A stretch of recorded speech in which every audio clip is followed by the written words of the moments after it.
কারণ হলো আমি সকালবেলায় বের হই, রাত্রে 11:30-12টার আগে আমি কখনো ঘরে আসতে পারি না। এভরিডে আমি কখনোই 10টার সময় আমার বাচ্চার সাথে কখনো ভাত খেতে পারি না।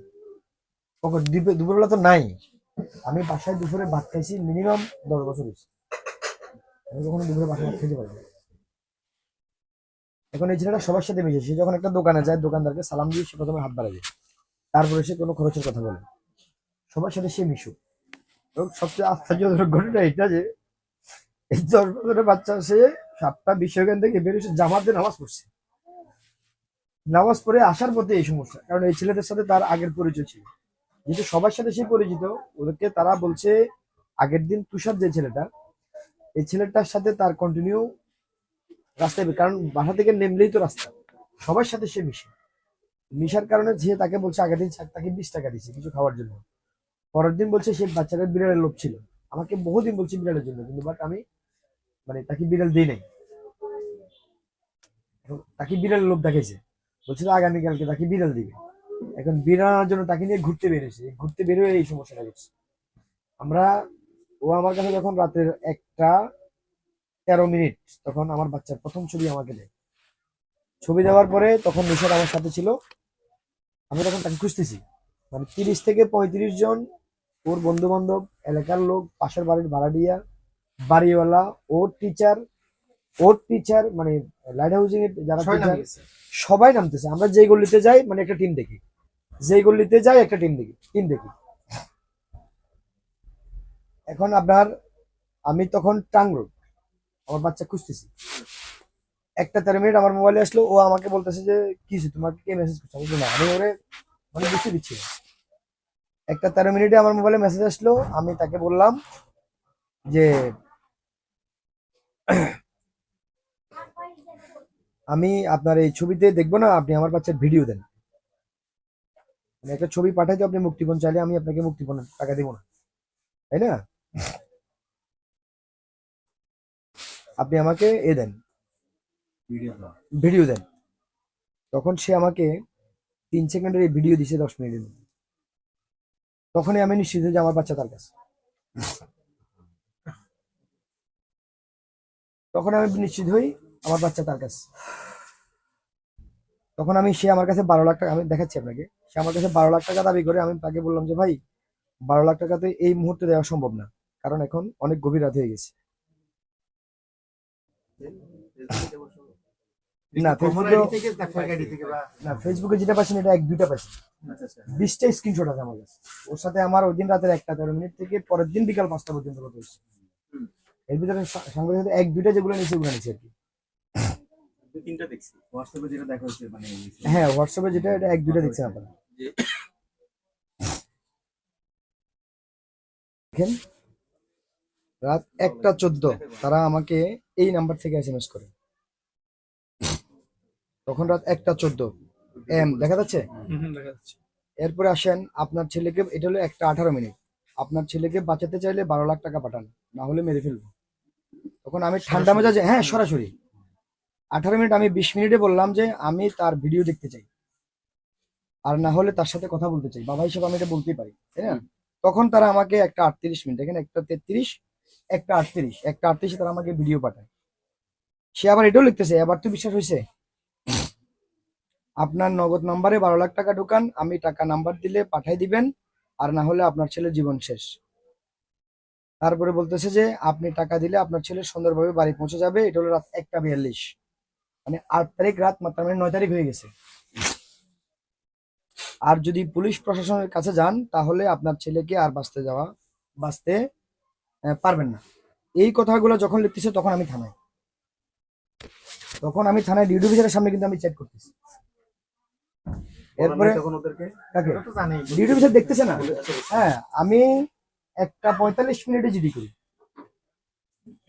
1টা 13 মিনিটে আমার কাছে ফার্স্ট মেসেজ আসে, আমি 1টা 45-এ জিডি করার পরে আমি আবার ইনস্ট্যান্ট ওখান থেকে ডিডি অফিসারকে বললাম যে ভাই, দিস ইজ জিডি, মামলা মনে হচ্ছে আমার কাছে, আপনি ইনস্ট্যান্ট ওসিকে জানান। ওসি প্রয়োজনীয়, কারণ ডিডি অফিসার সে এএসআই, সে কি নির্দেশনা দিবে।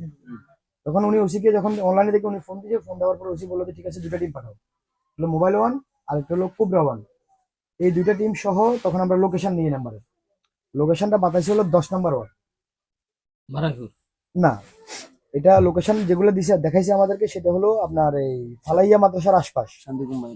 মানে জামাতের মূল যে অফিস থেকে একটু সামনে আপনার বাতাচ্ছে। তখন আমি আবার বললাম যে ভাই আপনি এনআইডি শনাক্তের জন্য দেন, মানে এটা কোন নাম্বারটা কার নামে রেজিস্ট্রেশন করা ওটা দেখেন।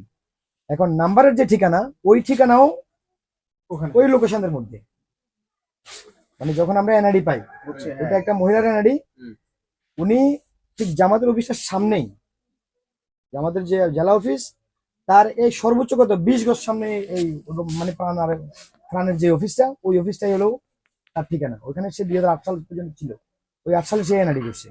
এরপরে সে নিজামাজারির বাড়ির আপনার এর সামনে তাদের কি বলে পুকুরের পাশে যে বড় বিল্ডিংটা, ওই বিল্ডিং এর 5 তলায় চলে গেছে। ওইখানে 5 আগস্টে তার এই সিম লুট হয়। আমি সকাল 7টার মধ্যে এই মহিলাকে আইডেন্টিফাই করি। এইখানে যখন তাকে পাই না তখন তার কোনো স্কোপ নেই, কিন্তু পরে আমি ভালো করি যখন এই দেখলাম, দেখি যে তার একটা ঠিকানা পাওয়া গেছে, স্থায়ী ঠিকানা সেগুলো দাগনমিয়া।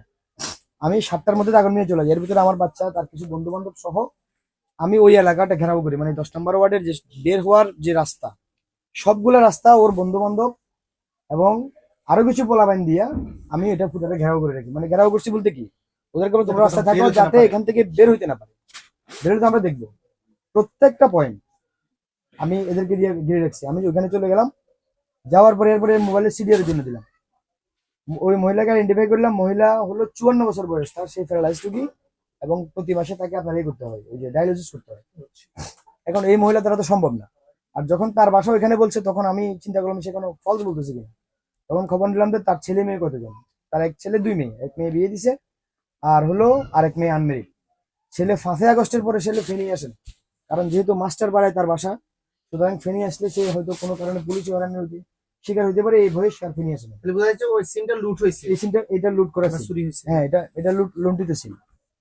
পরবর্তী মানে তাদের সাথে কথা বললে তো বোঝা যায় যে এটা আসলে কি তারা সত্য বলতেছে না মিথ্যা বলতেছে। 54 বছর বয়স একটা মানুষ, সে তো আর বলবে না। আর মহিলা সিম নহলে একটা কথা ছিল। এরপর আমি বিশ্বাস করি নাই, আমি প্রশাসনকে প্রেসার দিচ্ছি যে ভাই আপনি মোবাইলের সিডিআর বের করেন, যে কোন নাম্বার থেকে কোন নাম্বারে তারা কথা বলছে। তাহলে এই মহিলা সত্য বলে না মিথ্যা বললো। আমি সিডিআর পাই সকাল 11টায় সিডিআর ব্ল্যাঙ্ক, মানে 5 আগস্টের পরে এই মোবাইলে শুধুমাত্র 2টা মেসেজ ঢুকছে, আর কিছু না, তাও কোম্পানি মেসেজ দিচ্ছে, আর কিছুই নেই। এখন হোয়াটসঅ্যাপ চ্যাটিং তো আপনার ওখানে সিরিয়াল থাকবে না, তখন আমরা টেনশনে পড়ে যাই।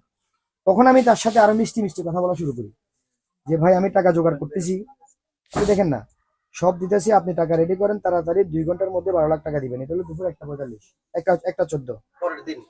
হ্যাঁ, না এটা রাত। হ্যাঁ ভাই, এখন তো অনেক রাত, আমি চেষ্টা করতেছি টাকা জোগাড় করতে তাড়াতাড়ি, আর যদি পুলিশ প্রশাসনের কাছে যান তাহলে আপনার ছেলেকে আর বাঁচাতে পারবেন না। আমার কাছে ছেলে আগে, পুলিশ তো আর আমার ছেলে দিতে পারবে না। আমি তাদেরকে বলি জি তাড়াতাড়ি করেন, সময় আর অল্প কিছুক্ষণ। ভাই রাত তো অনেক হয়েছে, অনেকে বলতেছে সকালে ব্যাংক থেকে টাকা তুলে দিবে। আমি বলতেছি, কারণ আমি তো তাকে কালক্ষেপণ করতেছি রাত্রিবেলা, কারণ আমি তাকে ধরার চেষ্টা করতেছি। ওকে, তাহলে সকাল 10টা পর্যন্ত টাইম আপনার। ওরা আমাকে টাইম দিচ্ছে। আমি ভাই 10টা তো ব্যাংক খোলে, মানে আমি তাকে মানে একটু জালে ফাঁসানোর চেষ্টা করতেছি। আর টাকা কোথায় দিব? সকাল 12টার ভিতর ব্যাংক থেকে টাকা তুলে আপনার সব টাকা আপনার একটা পার্সোনাল নগদ নাম্বারে ঢুকাবেন। আমাকে বলতেছে আমার পার্সোনাল নাম্বারে। ভাই আমার বাচ্চা কি করে এখন? আমি তাকে প্রশ্ন করি, তখন হলো 3টা 2, ঘুমাইতেছে। ওই যে ঘুমোর ওষুধ খাওয়াইছে, ঘুমাইতেছে। তাকে কিছু খেতে দিয়েছেন? ভাই সে অসুস্থ, তার আগে বাচ্চার গায়ে জ্বর ছিল, একটা ছবি দেন। তখন সে বলছে একটু আগে দিছি, এখন আর হবে না। রাত 3টার সময় এই কথা বলতেছে। সব টাকা আপনার নগদ নাম্বারে ঢুকাইবেন। এটা হলো 3টা 3। একটা ঘুমের ছবি দেন ভাই, পার্সোনাল নগদ নাম্বার।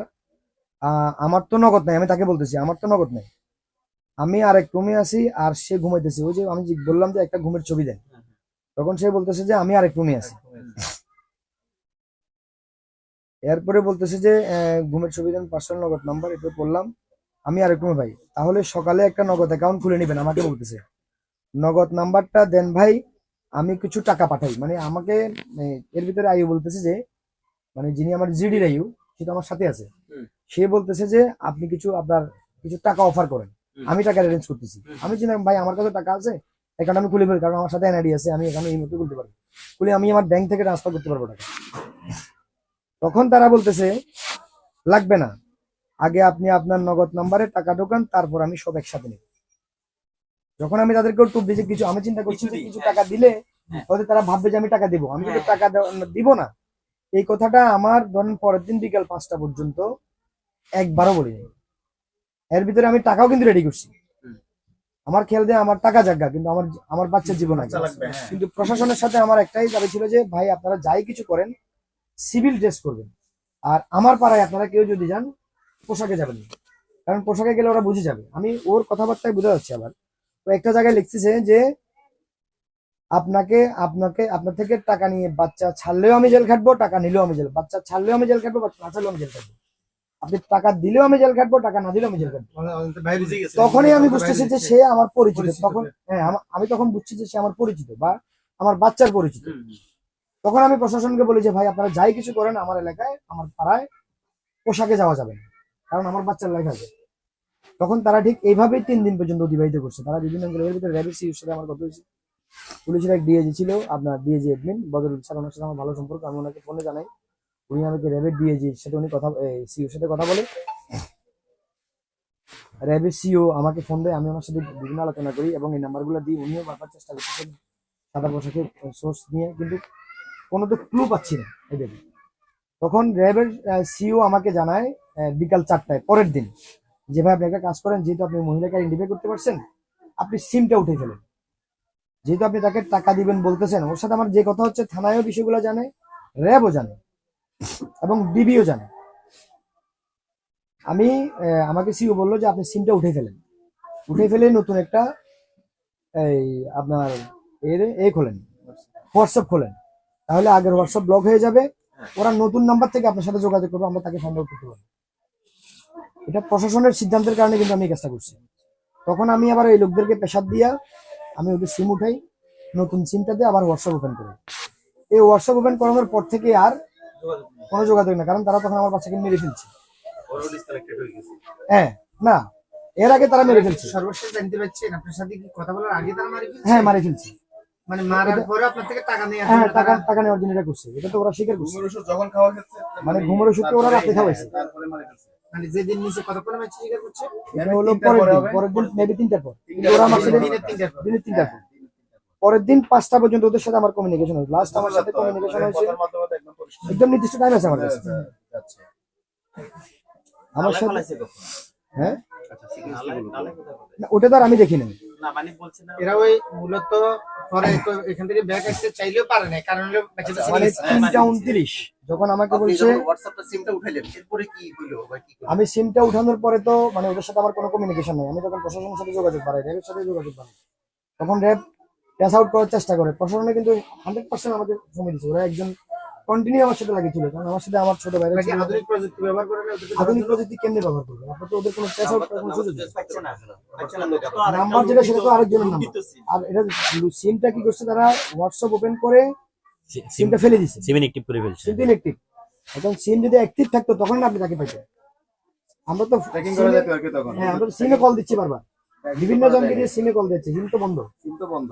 সিম ওপেন থাকলে আপনি হোয়াটসঅ্যাপ ওপেন থাকলে তো আপনাকে ট্রেস আউট করতে পারবেন না, সিম ওপেন থাকলে আপনাকে পারবে। ট্র্যাকিং করা যেত তখন। আর সমস্যা হলো যে সিম থেকে তারা এই আপনার হোয়াটসঅ্যাপ ওপেন করছে, ওই সিম থেকে তারা ওটিপি নিয়ে অন্য একটা সিমে নাম্বার দিয়ে, ধরেন আমার ছোট্ট ফোনে ফোন নাম্বার, লুণ্ঠিত ফোনে ছিল তাদের সিম, ওইটা ওপেন করছে তারা 10 নম্বর ওয়ার্ডে, ওই লোকেশনটাতে। ওখানে তারা হোয়াটসঅ্যাপ ওপেন করছে অন্য নাম্বারে, অন্য ফোনে, যে কারণে ফোনের আইএমই আমরা পাইনি। আমরা কিন্তু অনেক চেষ্টা করছি যে আইএমই দিয়েও ব্যবহার করার চেষ্টা করছি, ওই আইএমই ওইটাই বাটায়, ওই ফোনটার আইএমই বাটায়, ছোট ফোনের আইএমই বাটায়। হ্যাঁ সিম লাগানো ছিল। আমরা অনেক চেষ্টা করছি কিন্তু আমরা পারিনি। পরের দিন আমি মানে যেদিন অর্থাৎ গত পরশু দিন আমি আপনার 2টার দিকে আমার আর মন মানতেছে না, আমি র্যাবের সিইকে জানালাম। এটা আবার হচ্ছে পরের দিন, মানে মেরে ফেলার পরের দিন দুইটা। মেরে ফেলার পরের দিন মানে তৃতীয় দিন। এগুলোতে 3 দিন ধরে গেছে। হ্যাঁ এর ভিতরে 72 ঘন্টা যখন ওভার হয়ে গেছে, তখন আমার আর মাথা ঠিক নেই, প্রশাসনের মাথা ঠিক নেই। আমি গেলাম থানা যাওয়ার পরে আমি ওসি চন্দ্রের সাথে কথা বললাম, ভাই আমি এখন কি করবো? বললো যে ভাই আপনি দেখতেছেন আপনার সাথে কন্টিনিউ আমার কেস করছে, ভাই আমি মামলা করবো। ওকে, আপনি যা বলবেন আমি সবকিছু এগ্রি। তখন আমি মামলা করলাম, মামলা এন্ট্রি হলো মনে হয় 2:30 দিকে। এন্ট্রি হওয়ার পরে দিনের, হ্যাঁ তখন তো অজ্ঞাতনামা মামলা করছেন। আমি পুরোটা মামলাটাই অজ্ঞাত, আমার মামলার কপি আছে। আমি তো আমি তো কাউকে আইডেন্টিফাই করতে পারছি না। এটা গেল প্রশাসনের সাথে। এর ভিতরে আমি আমার বাচ্চা কিছু বন্ধু বান্ধবকে বললাম যে তোমাদের সাথে যারা চলাফেরা করে এই ধরনের কাউকে সন্দেহ হয় কিনা দেখো, মানে ওদের বেশটাকে লাগাই দিলাম যে তোমরা আমার পিছনে না দৌড়াইয়া তোমরা ওইদিকে চিন্তা করো যে তোমাদের কাউকে সন্দেহ হয় কিনা। তখন তারা 2-3 জন মিলে আমাকে হুট করে বললো মামলা করার আগের দিন যে বাপ্পি আমার একজনকে সন্দেহ হচ্ছে। আমি বেসিক্যালি ওর কথা ফেলি নাই, কারণ ওর যথেষ্ট নিশাত আমাকে বলতেছে। আমি এমনি বাসায়ও আমার ফ্যামিলি কোনো আপনার বিষয়েও আমি আমার বাচ্চার কথা ফেলি না, কারণ সে আমার বড় ছিল। হ্যাঁ, আমি যদি তার কথা ফেলে দিয়েছি একসময় সে আমার কথা ফেলে দিই, আমার মাথায় ওই সময় ওই ধরনের নিজে কাজ করে। সে যখন আমাকে বললো, আমি বললাম বাবা ঠিক আছে, তাহলে তুমি একটা কাজ করো, তুমি যাকে সন্দেহ করছো আমি তো তাকে চিনি না, তুমি তার কিছু বন্ধু বান্ধব এবং তোমার কিছু বন্ধু বান্ধব তাকে নজরদারিতে রাখো। এখন নজরদারিতে রাখলে যখন সিম আনএক্টিভ যেদিন থেকে হয়ে গেছে ওই দিন থেকে তাকে আর পাওয়া যাচ্ছে না। তখন আমার সন্দেহ তীর বাড়ে। এর পরের দিন ওই দিন রাত বিকাল 5টা 5:30 পর থেকে সে যে এলাকায় আড্ডা দিয়ে ওই এলাকায় আর নাই। পরের দিন সারাদিন নাই, ওর বন্ধু বান্ধবকে দিয়ে ফোন করাইলাম, সে ফোন ধরে না। রাত 9টার দিকে একটা আপনার ওরই এক ফ্রেন্ডকে দিয়ে আমরা ফোন করাই।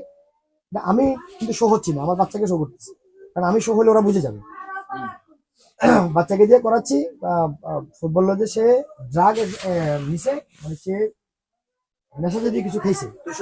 তুষার, হ্যাঁ তুষার বলছে ফোনে আর আরেক বন্ধুকে যে আমি নেশা করছি, এই জন্য আমি সারাদিন ঘুমাইছি, আমি এখনো ঘুমাচ্ছি।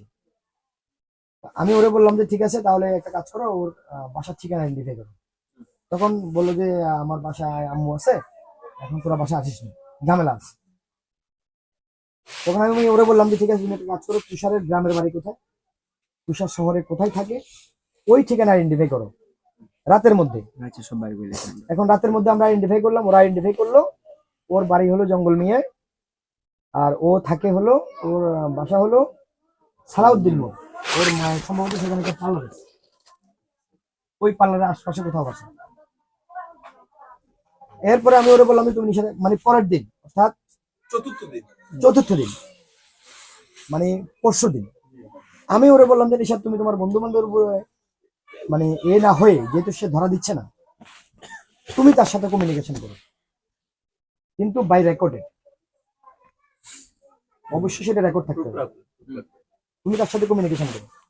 তখন সে মেসেঞ্জারে তার সাথে যোগাযোগ করার পরে আমি তাকে এবার বুদ্ধি দিলাম যে তুমি তাকে এটা বলো যে আমার ভাই হারাইছে, কালকে যে তোর ভাই হারাবে না তার কোনো গ্যারান্টি নেই। আমাদের বন্ধু বান্ধবের তো উচিত যে কিছু একটা করা, একটা প্ল্যান করা, যে আমরা কিভাবে উদ্ধার করতে পারি, মানে আমি ওকে এগুলো শিখাই। তখন সে ওই অ্যাঙ্গেলে তার সাথে কথা বলার পরে সে এইটুক গিলে সে তাকে বললো যে বিকাল 4টার দিকে লাইট হাউস কোচিং এ, মানে যেখানে ও ছোট থেকে মানে একদম প্লে থেকে আপনার এসএসসি পর্যন্ত যে কোচিং এ ও পড়ালেখা করছে, ওই ও পড়ালেখা করছে, নিশারাত তুষার কোচিং এর বড় ভাই ছোট ভাই ওরা। এখন লাইট হাউসের টিচারও তো এটার সাথে সম্পৃক্ত হয়ে গেছে, বাচ্চা বুঝতেছে। তখন ও আমার বললো যে বাবা ও তো 4টার সময় কথা বলতেছে, এখন কোচিং তো ওই সময় চলবে। আমি বললাম যে তুমি টিচারকে আমার সাথে কথা বলতে বলো, প্রয়োজনে একদিন কোচিং ছুটি দিয়ে দেয়, আমার তাকে দরকার। তখন ও এভাবে আগায়, এর ভিতরে আমি প্রশাসনকে বিষয়টা জানা রাখি যে ভাই আমি যাকে সন্দেহ করতেছি সে আমাকে প্ল্যান দিবে আজকে এবং আমার সাথে সে বসতে চায়, আমি বিষয়টা আপনাদেরকে জানা রাখলাম। কারণ আমি যাই কিছু করতেছি আমি কিন্তু প্রশাসনকে নলেজে রাখতেছি, সবকিছু আমি সিসি রাখতেছি। আমি র্যাবকে জানাচ্ছি, আমি মামলার আইউকে জানাচ্ছি, আমি ওসিকে জানাচ্ছি, আমি ওসি তদন্তকে জানাচ্ছি, আমি আবার ডিবির ওসিকে জানাচ্ছি। আমি যে প্রশাসনের এক পক্ষকে জানাচ্ছি বিষয়টা তা না, আমি কিন্তু সমন্বয় করতেছি সবার সাথে। ওর সাথে যোগাযোগ হলো, আমি মাগরিবের আগে বাসা চলে আসলাম, মানে আমি অলরেডি বাচ্চা খুঁজি কিন্তু আমি মাগরিবের আগে বাসা চলে আসছি। বাসা আসার পরে তুষার ওর নাম্বার থেকে, আমি ওরা বললাম যে তুষারকে তুমি তুষারের নাম্বার থেকে আমাকে ফোন দিতে বললো। তখন তুষার কি করলো, ওর নাম্বারে টাকা নাই, ওর নাম্বার থেকে আমাকে ফোন দিচ্ছে। তো আমার ফোন দিয়ে বললো যে আপনি তোমার সাথে তুষার ভাইকে কথা বলবো। আমি বললাম ঠিক আছে। তখন তুষার আমার বললো, আঙ্কেল আমরা তো লাইট হাউসে আসছি, আমরা কয়েকজন বন্ধু বান্ধব মিলে বসছি, নিশাতারাও এখানে আছে, এই আমরা একটা প্ল্যান করতে চাচ্ছি, আপনি একটু প্লিজ আসেন। আমি তখন তাকে বলি যে বাবা আমি তো শিখ, আসলে তোমার আন্টিও অবস্থা ভালো না, তোমার আমি সাইজলেস, আমি উঠতে পারতেছি না। মানে আমি তাকে ইগনোর করার চেষ্টা করছি। সন্দেহটা যেন তার তৈরি না হয়। হ্যাঁ, এটা পুরোটা আমাদের প্ল্যান ছিল। এটা আমাদের একটা প্ল্যানের অংশ ছিল। তখন সে আমাকে খুব জোর রিকোয়েস্ট করে, আসেন। না আঙ্কেল একটু আসেন, কিছু হবে না, 5 মিনিট আসেন। তুষারে বলতেছে আপনি। তুষার হ্যাঁ, বাই ফোনে, ওর ফোন থেকে তুষার আমাকে ফোন দিছে। অলরেডি সে ওরা হত্যা করে ফেলছে। এটা হত্যা করার থার্ড ডে তার দেহ সেটা বলতেছে। আপনার। এরপরে আমি বললাম যে বাবা ঠিক আছে আমি দেখতেছি বলে আমি ফোন কেটে ইচ্ছাকৃত ফোন কেটে দিয়েছি। 3-4 মিনিট পরে আবার ফোন দিছি, আঙ্কেল আসতেছেন না, আমরা তো সবাই বসে আছি আপনার জন্য। আমি বললাম বাবা ওখানে তোমরা কারা আসো? ও প্রথমে বললো যে নাশিদের টিচার আছে, নিশাতের টিচার আছে, আমান স্যার আছে, তারপরে যাই আমার কিছু ফ্রেন্ড সার্কেল আছে, নিশাতের কিছু বন্ধু বান্ধব, আমরা একটা টিম ওয়ার্ক একটা করবো। আমার বলছি ঠিক আছে বাবা আমি দেখতেছি। তখন ও ফোন নিশাদকে বললো যে নিশাদ তুমি বলো তোমার বাপিকে একটু আসার জন্য। তখন নিশাদ আমাকে রিকোয়েস্ট করতেছে যে বাপি একটু আসো, আমরা সবাই মিলে এখানে বসছি, তুমি আসলে মনে হয় ভালো হবে। তখন আমি সিঙ্গেল সেখানে যাই না, আমি যাওয়ার সময় মিনারকে সাথে নিয়ে গেছি। আমার তহিদ আছে, আমার ভাতিজা তহিদ, আমার সাথে আমরা কয়েকজনকে নিয়ে গেছি, এবং রাস্তার মাথা থেকে শুরু করে এই পাশে আমাদের কিছু লোকজন সেখানে রাখছি, সেট করে রাখছি। কোনো কারণে যদি আমরা তার কথাবার্তা যদি সন্দেহ 100% হয়ে যায়, তাকে আমি তাকে ইনস্ট্যান্ট সেখানে ধরে ফেলবো। যদি সে আমার কাছ থেকে ছিটকে যায় তখন আমি আমছাড়া দুটাই হারাবো। তার সাথে আমি কথা বলছি 42 মিনিট, যেটা আমি আমার ক্যামেরায় রেকর্ড করি, আমার ফোনে রেকর্ড আছে, এবং ওরা অনেক ফোনে এটা রেকর্ড করছে, আমার ফোনে ভিডিও রেকর্ড প্রায় আছে, 4-5টা ফোনে ওর ভয়েস রেকর্ড আছে। আমার ফোনে ভিডিও রেকর্ড আছে। 28 মিনিটের মাথায় সে আমাকে বলতেছে, আমি তাকে প্রশ্ন করলাম আচ্ছা বাবা বলো তো তোমার সাথে নাশিদের লাস্ট মানে প্ল্যান দিচ্ছে কোন ওয়ার্ডে কি করবে, কোন ওয়ার্ডে কোন জায়গায় কোথায় কোথায় কি করবে না করবে, তারপরে মানে ফেসবুকে মানে আমার সাথে যে চ্যাট লিস্ট, খুঁজে বের করবে সেটা হ্যাঁ, উৎপাদ দিচ্ছে। আমার যে ও চ্যাট লিস্ট, plan ওই চ্যাট লিস্টের লিকেজ কি, পয়েন্ট কি, এগুলা সে দেখে দেখে, তার সাথে আপনি চ্যাটিং করছেন এগুলো সে দেখতেছে। এগুলা ও সে chat আমার কাছে analysis না। করতেছে ওই আমাদের সাথে। চ্যাটিংটা আমার মোবাইলে তো আছে, বাট আমি সেটা সঙ্গত কারণে বলছি আমার মোবাইল থেকে এটা চলে গেছে। তখন আমি আমার মোবাইল আমি দিচ্ছি না, কারণ আমার ভিডিও চলতেছে। আমি মিনারকে বললাম যে মিনার এটা তো তোর কাছে ছিল না মনে হয়, আমার মোবাইল থেকে চলে গেছে, তুই একটু দেখা। তখন মিনারের ফোন থেকে সে প্রতিটা পয়েন্ট সে ওখান থেকে নোট করতেছে যে এই কথাটা 2বার আসছে, সে আপনার পরিচিত। মানে বিলিভ করতে পারবেন না, কি নাটকটা করছিল কতটা শান্ত পরিষ্কার করেছে। একবারে শান্ত তখনও। ভিডিও দেখলে আপনি কল্পনাও করতে পারবেন না যে এর মতো ছেলে, এই বয়সী একটা ছেলে এই ধরনের নাটক করতে পারে। একটা ছেলেকে মার্ডার করে লাশ গুম করার মতো জায়গায় মার্ডার করে লাশ গুম করে 3 দিনের মাথায় এই আমাদের ছেলে কাছে এসেছে। আমাদের কাছে আসে স্বাভাবিক স্টেজে কথা বলে। স্বাভাবিক স্বাভাবিকভাবে কথা বলছে। আপনি কল্পনাও করতে পারবেন না। কারোর সাথে নেশাগ্রস্ত অবস্থা। প্রফেশনাল মনে হচ্ছে অবশ্যই। আমি যখন তাকে 28 মিনিটের মাথায় আমি পরে ভিডিও টেনে দেখলাম, তাকে যখন প্রশ্ন করলাম বললো যে সে নিখোঁজের পরের দিন বিকাল 5টায় নাশিদকে দেখছি। আমি নাসিদকে দেখছি। তখনই আমার মাথা চক্কর দিছে। এটা বলার পরে আমি আর এদেরকে বুঝতে দিচ্ছি না, আমি তখন সাইড কাটতেছি। মিনার আমার পাশে বসে, আমি মিনারকে ইশারা দিলাম আমি যাই বলি ইয়েস করার জন্য। আমি বললাম যে, বাবা আই এম ভেরি সিক, আমি মনে হয় কথা বলতে পারতেছি না, তোমরা কথা বলো। এই আমার ছোট ভাই ও ব্যাংকার, ও বুঝবে, শিক্ষিত ছেলে যেহেতু ও বুঝবে, তুমি এডুকেটেড পারসন, তোমরা কথা বলো, আমি কি বলি। এর ভিতরে আমাকে ওসি ফোন দিচ্ছে, অ্যাডিশনাল এসপি ফোন দিচ্ছে, ওই আমার ফোনে ডিস্টার্ব হচ্ছে, আমি রেকর্ডিং এ ডিস্টার্ব হচ্ছে। আবার এরা ফোন দিয়ে তো আমার সামনে, এখন ওসি ফোন দিচ্ছে, অ্যাডিশনাল এসপি ফোন দিচ্ছে, ওসি তদন্ত ফোন দেখতেছো তো? এদের সাথে সেটিং আছে। না না, এরা অলরেডি আমাকে ফোন দিচ্ছে। এখন আমি যে ফোনে কথা বলবো এটা কথা বোঝা যাচ্ছে এখানে, এই জন্য আমি সেখান থেকে ছিটকে পড়ে যাচ্ছি, আমি ছিটকে চেষ্টা করতেছি। তখন আমি বললাম দেখো ভাই আপনার কি অবস্থা? বললাম যে স্যার 28-29 মিনিট যেহেতু হয়ে গেছে, ওনাদের এখানে অপেক্ষা করতেছে আমার জন্য, যদি ক্লু পাই তাহলে আমি ওনাদেরকে ডাকলে ওনারা চলে আসবে। যেহেতু 28-29 মিনিট অপেক্ষা করতেছে, আমাকে ফোন দিচ্ছে, আমি ওনাদেরকে বললাম যে স্যার 100% নিশ্চিত আমি, আমার কাছে অল রেকর্ডেড ভিডিও আছে যে সে বলছে আমার বাচ্চা নিখোঁজের পরের দিন বিকাল 5টা তাকে দেখছে, আমি নিশ্চিত। বল আমরা আসতেছি, এই আসতেছি বলে ওরা জাস্ট 5 মিনিট, 5 মিনিটের মধ্যে ওসি তদন্ত, ওসি, অ্যাডিশনাল এসপি সবাই চলে আসছে, ভিতরে ঢুকছে সবাই। আমি ঢোকার সময় বললাম স্যার সরাসরি ওকে চার্জ করবেন না, আপনি প্রথম চার্জ করবেন আমার বাচ্চার শিক্ষককে, যে আপনি কতক্ষণ ওনার সাথে আগে করবেন। ওনারা যখন ঢুকছে সবাই দাঁড়ায় গেছে, এই ছেলে বসা, সে কিন্তু তার চেয়ারে বসে আছে, সবাই ঘিরে ফেলছে। ঘিরে ফেলার পরে আবার বললো যে শিক্ষককে, তখন আমি দেখা দিলাম ওনারা দেখা দিয়ে আবার আমি এদিক থেকে ঘুরে ওনার পাশে গেলাম, পাশে ওনাকে ইশারা দিলাম। উনি বিষয়টা জানতো যেটা আমাদের প্লেন, শিক্ষকের বিষয়টা জানে। আমি ওনাকে ইশারা দিলাম, আপনি ঘাবড়াবেন না, আপনাকে যত হাজার কষ্ট করি ওনাকে। এরপরে আবার আমাকে ওসি ডাকে নিল, ডাকে বললো যে ভাই এই মিয়া আপনি, আমি দু একটা কথা বলতেছি, ওসি সাহেব আমাকে ধমকাইলো, এই মিয়া আপনি এদিকে আসেন। এদিকে ওসি আমাকে নিয়ে বের হয়ে গেল, ওসি সাহেব আসো। ওসি সাহেব যখন আমাকে ধমকাইলো তখন আমার বাচ্চা বিষয়টা বুঝতে পারেনি, সে আমার কিছু দিতে পারি। তখন ওসি সাহেব বাইরে আমার বললো যে ভাই আমি আপনাকে এখান থেকে আনতে পারবো না, আপনি আমার সাথে আসেন বলে আমি সিসি ক্যামেরা চেক করবো। ওরা ওর ফ্রেন্ড, মানে ওরাই মূল শনাক্ত করছে। এদেরই প্ল্যান ছিল যে আমরা ওকে এইভাবে আটকাবো। উপরে ভাই, উপরে। আচ্ছা কি ভাই, পরে আচ্ছা থাকো বাবা, এখানে থাকো। পরে এবার আমি ওসি সাহেবকে নিয়ে বেরোলাম, ওসি সাহেব বললো আমি সিসি ক্যামেরা গুলো চেক করবো। পাড়ার যতগুলো সিসি আছে, যেখানে যেখানে সিসি হয়েছে, ডোর টু ডোর হিসাব কেমন রাত 2:30 পর্যন্ত। এর ভিতরে তো ওরে নিয়ে গেছে, ওরে পুলিশ আটক করে। এর ভিতরে আটক করে ওরে নিয়ে গেছে।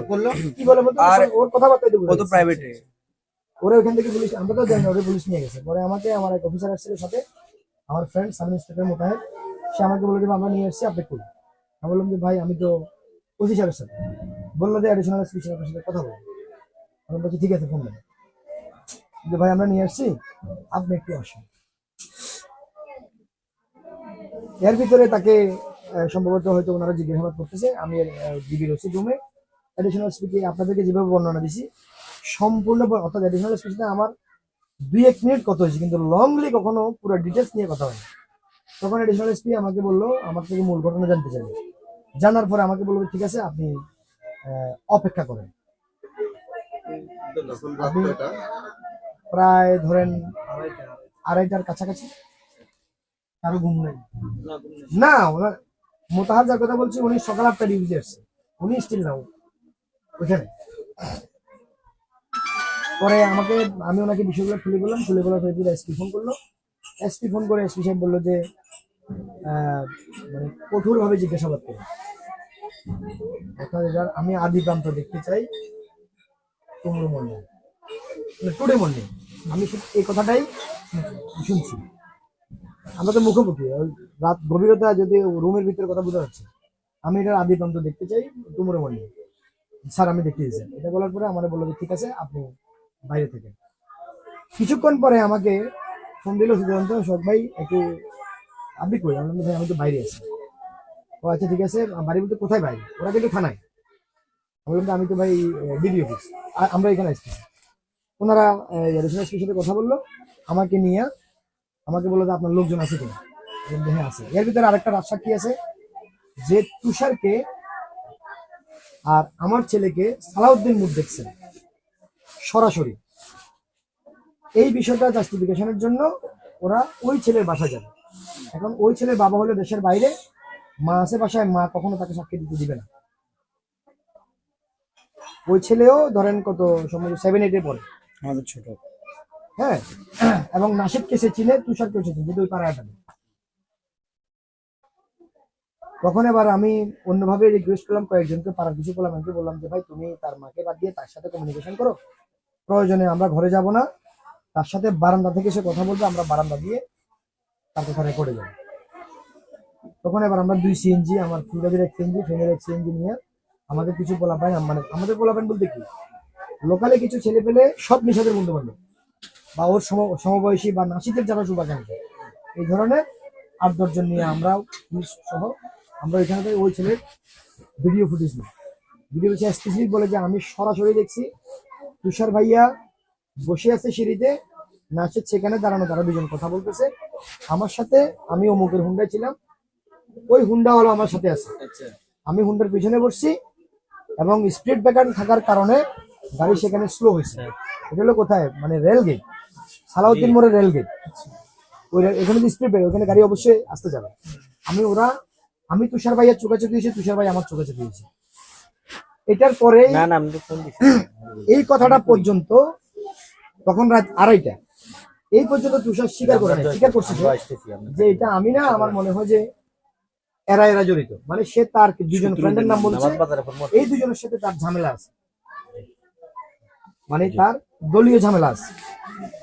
ঝামেলা থাকার কারণে পরে ওই ওই ছেলেদের নাম্বার নিয়েছে, নাম্বার নিয়ে যখন সিরিয়া দিল, দেখলো যে গত 2 মাসে ওই ছেলের সাথে তুষারের সাথে কোনো কমিউনিকেশন নাই। তখন ওনারা হাটবানে যায়, হাটবানে যাওয়ার পরে তারা স্বীকার করলো আমরা অভিযানে বেরোলাম। অভিযানে বাইরে আমরা আরেকজন ধরলাম, এরপরে সকাল 7টার দিকে আরেকজনকে ধরলাম।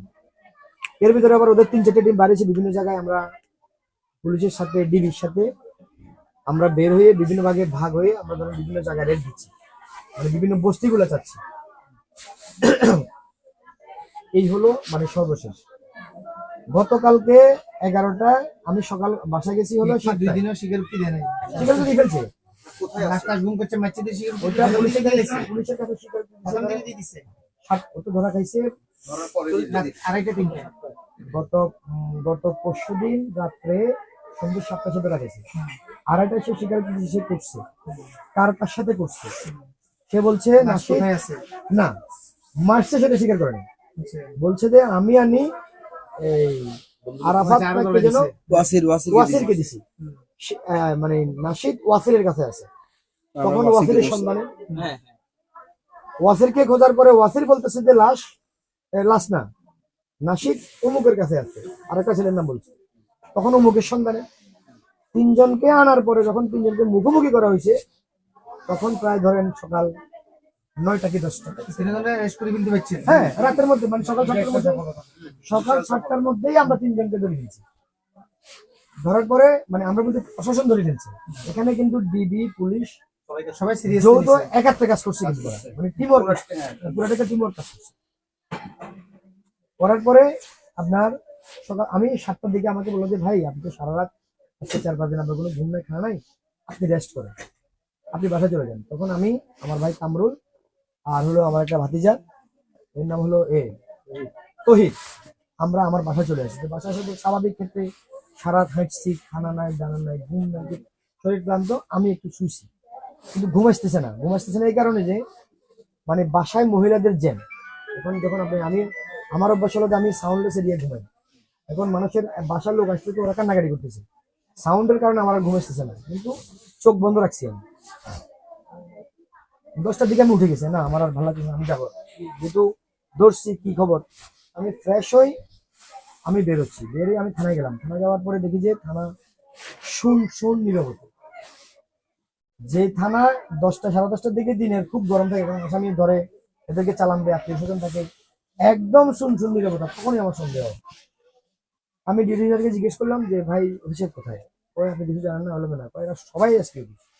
আমি এর দেরি করি, আমি চলে গেলাম এসপি অফিস। যাওয়ার পরে আমি ডিবিরসি রুমে গেলাম। ডিবিরসি আমার বললো সবাই বসেন, চা খান। বললাম না ভাই, খবর কি? হ্যাঁ খবর আছে, গুড নিউজ আছে।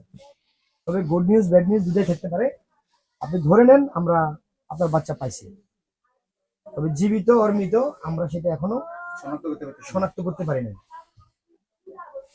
কিন্তু ওনারা জানে বিষয়টা, ততক্ষণে স্বীকারোক্তি করে চলে এসেছে। ওনারা জানে, ওনাদের উদ্বোধন কর্তৃপক্ষ আমাকে বিষয়টা, অর্থাৎ এসপি সাহেব সরাসরি আমাকে বিষয়টা বলবে, এই জন্য ওনারা বলতেছেন।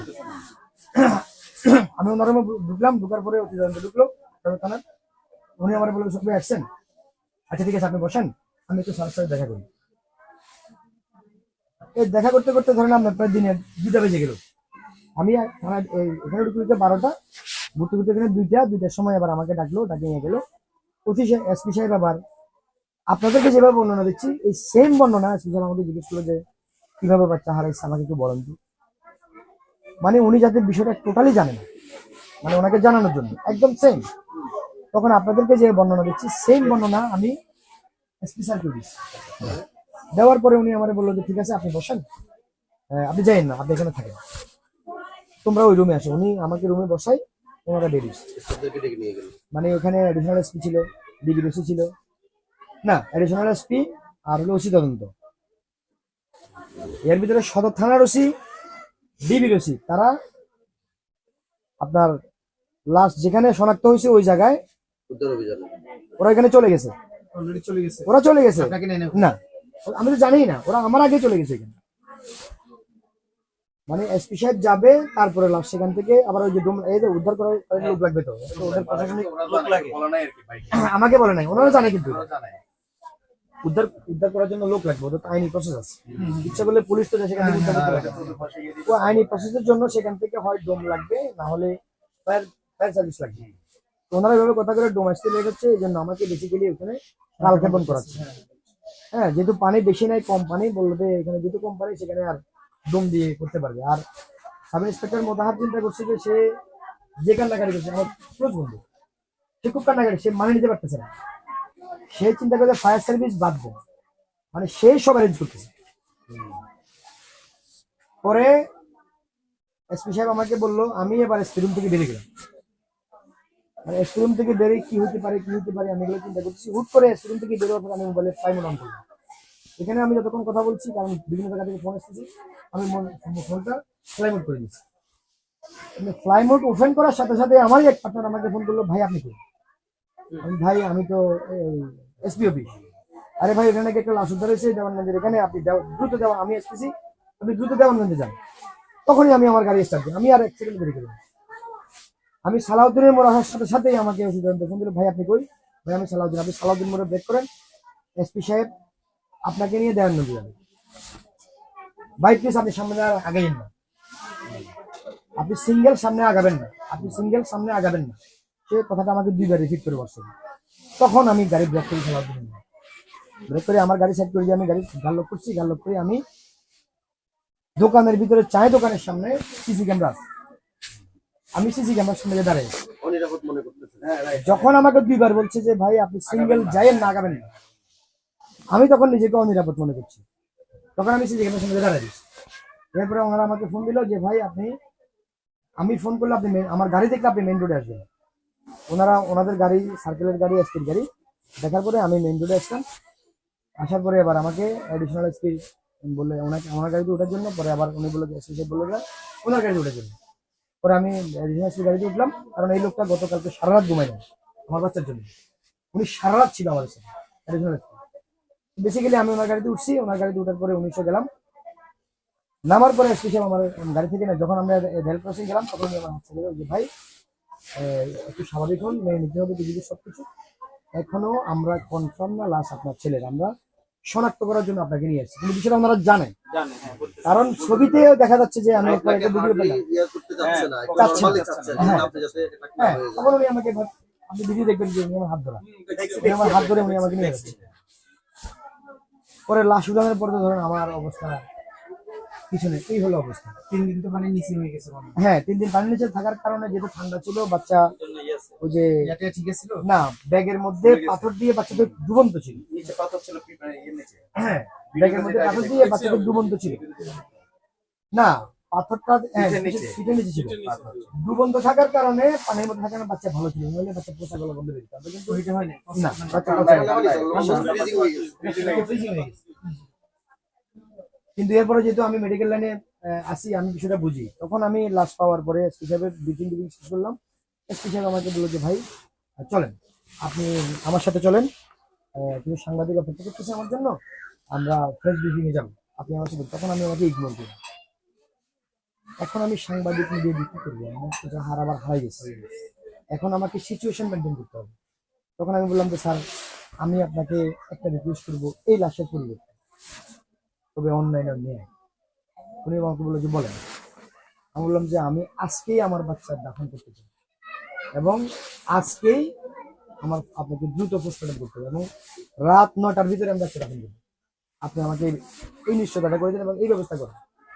কারণ হলো যে বাচ্চার মা বা আত্মীয় স্বজন যারা আছে, গলিত লাশ দেখলে তারা আরো বেশি দুর্বল হয়ে যাবে। হয়তো আমি মেডিকেল লাইন বুঝি কিনা আমার জন্য প্রবলেম হবে না, আমি হয়তো এগুলো দেখতে দেখতে আমার অভ্যাস হয়ে গেছে, কিন্তু ওরা তো বুঝবে না। কোনো মা বাবার সামনে পচিত লাশ দেখে, তখন আমি এই বিষয়টা ওনাকে বললাম যে স্যার আপনি আমাকে কথা দিতে হবে অবশ্যই। উনি এখনই সিভিল সার্জনকে ফোন দিচ্ছি, উনি সিভিল সার্জনকে ফোন দিয়ে ওসিকে নির্দেশনা দিলে হয়েছি যত দ্রুত সম্ভব মাগরিবের আগে পোস্টমর্টম কনফার্ম করবে। এটা বলার পরে এরপরে আমি ওনাকে বললাম যে স্যার ঠিক আছে আপনি যান, আমি তাহলে আমি আমার বাচ্চা ছেড়ে আমি কোথাও যাবো না। মানে এখন আর আমি তো ভাই মিডিয়া দরকার নেই আমার দুনিয়া দরকার আমার নেই। তো দুনিয়ার আর দরকার নেই, মিডিয়াতে আমি কি করবো, বা আমি মিডিয়াতে দুটা কথা বলবো, আমি তো ভাইয়ের হওয়ার দরকার নেই আমার। আমার তো সন্তান আমার নাই। তো সন্তানের জন্যই আমি করছি। আমি তো সাংবাদিক যে নাসির ভাই আপনি অবশ্যই জানেন, ফেনী শহরে মানে এই জেলাতে এমন কোনো ব্যক্তি নেই। ব্যক্তি নাই মিডিয়ায় যে আমি সোহাগকে ব্যক্তিগতভাবে চিনি না, বা আমি তাদেরকে চিনি না যে উনি অমুক পত্রিকার, উনি অমুক পত্রিকার, এবং সবার সাথে আমার ভালো সম্পর্ক, সুসম্পর্ক। কিন্তু কখন পেলেন এবার ওর লাস্ট পোস্টমর্টম শেষে? আমি এইতে যাচ্ছি বাচ্চা 4টা আপনার সদর হসপিটাল। তখন আমি আরএমও আসিফকে ফোন করি, আসিফ আবার আমার এই বাচ্চাকে, উনি আবার আমার এখানে প্র্যাকটিস করে, আচ্ছা আচ্ছা। ডাক্তার আসিফ ইকবাল সদরের আরএমও আসিফ ইকবাল আমার এখানে প্র্যাকটিস করে, উনি আবার আমার এই বাচ্চাকে মুসলমানি করেছেন। এই বিষয়টা জানার পরে মানে উনিও আপসেট, উনি এই বাচ্চাকে কাটতে পারবেন না, মানে এতই ইমোশনাল হয়ে গেছে। পরে উনি স্বামী বেগে ডাকলো, উনি স্বামী বেগ দুজনে একাত্রে ইচ্ছা 7:30 থেকে 5টার মধ্যে আমি শেষ করছি। এর ভিতরে আমাকে আমার ওই এলাকার মানে আমি যেখানে বাস করি ফেনীতে, পুরুষ মহিলা অনেকে আমাকে ঘিরে রেখেছে। ওরা ওইখানে জানাজা ছাড়া বাচ্চার লাশ ফিরে কাছে দিবে না। তখন বিকেল 5টা, আমি কিন্তু ডিসিশন এখনো দিতে পারিনি যে আমার বাচ্চার দাফন কয়টা, 5টা পর্যন্ত কিন্তু আমি ডিসিশন দিতে পারিনি। ওরা আমাকে ধরে ফেলছে যে না আমরা এখান থেকে কোনো অবস্থাতে লাশের লাজারি দিব না, আমরা এখানে জানাজা দেখবো, এবং এখানে হাজার হাজার মানুষ অপেক্ষা করতেছে। তখন আমি সিদ্ধান্ত চেঞ্জ করলাম, ঠিক আছে কয়টা দেওয়া যায়। তখন আমি বললাম যে মাগরিবের পরে এখানে, আর 9টায় হলো এখানে। তখন এবার আমি চিন্তা করি যদি আমার এখানে মাগরিবের পরে দাফন জানাজা হয়, তাহলে আমার বাচ্চাকে ধোয়াইতে হবে এখানে, ধোয়ানো ছাড়া তো তাকে আর জানাজা করা যাবে না। তখন জিয়া ছিল, জিয়া কিছু অজ্ঞাত লাশকে আপনার ধোয়াই, এটা আপনি জানেন, জিয়া আমার পরিচিত খুব বন্ধু বান্ধব। আমি জিয়াকে ফোন করি, জিয়া বলে তার সব কোনো ব্যাপার নেই, আমি এটা ডিসিশন নিচ্ছি, আপনি এটা নিয়ে টেনশন করেন। ওই মর্গেই আমি বাচ্চার ওইখানে ধোয়াই, ওইখানে কাফন টাফন শেষ করে মাগরিবের ঠিক 2 থেকে 3 মিনিট আগে আমি বাচ্চা নিয়ে ঢুকি। মানে এর ভিতরে আমি ফারেক হোটেল থেকে আমার বাসার দূরত্ব ধরেন 500 গজ। এই 500 গজ গাড়ির ভিতরে আমার 20 মিনিট সময় লাগছে, শুধু মহিলা আর পুরুষ, মানুষ তো মানুষ। আতিকুল আলম সহ। পরে আমরা ওইখানে জানাজা শেষ করে আমি তো এখানে আনি রাত 9টা, আমার এখানে জানাজা হয়। হ্যাঁ সর্বশেষ 3 জন। আমি যা হারাবার আমি হারাইছি। আমি চাই না আর কোনো মায়ের বুক এভাবে খালি হোক। এদের যদি দৃষ্টান্তমূলক সর্বোচ্চ শাস্তি না হয়, তাহলে কালকে যে আপনার বাচ্চা যাবে না, আপনার বাচ্চা এই নির্মমতার শিকার হবে না, বা আরেকজনের বাচ্চা নির্মমতার শিকার হবে না, তার গ্যারান্টি কি কেউ দিতে পারবে যদি এদের দৃষ্টান্তমূলক শাস্তি না হয়? আমি আপনাদের মাধ্যমে দেশবাসীকে রিকোয়েস্ট করব, অনুরোধ করব যে আর কারো বাচ্চা যাতে এই নির্মমতার শিকার হয়ে অন্য কোনো মা বাবার বুক খালি না হয়, সবাই সোচ্চার হন। এই খুনিদের দৃষ্টান্তমূলক আমি শাস্তি চাই, সর্বোচ্চ শাস্তি চাই, সর্বোচ্চ শাস্তি দ্রুত সময়ের মধ্যে নিশ্চিত করতে চাই। আপনারা সবাই এটার জন্য সোচ্চার হন। আপনাদের কাছে আমি জোর হাত করে অনুরোধ করবো, বাংলাদেশের মানুষের কাছে জোর হাত করে অনুরোধ করছি, আর কোনো মায়ের বুক যাতে খালি না হয়। এবং আপনারা আমার পাশে আছেন, আপনারা আমার পাশে থাকবেন, এটাই আমি কামনা করি।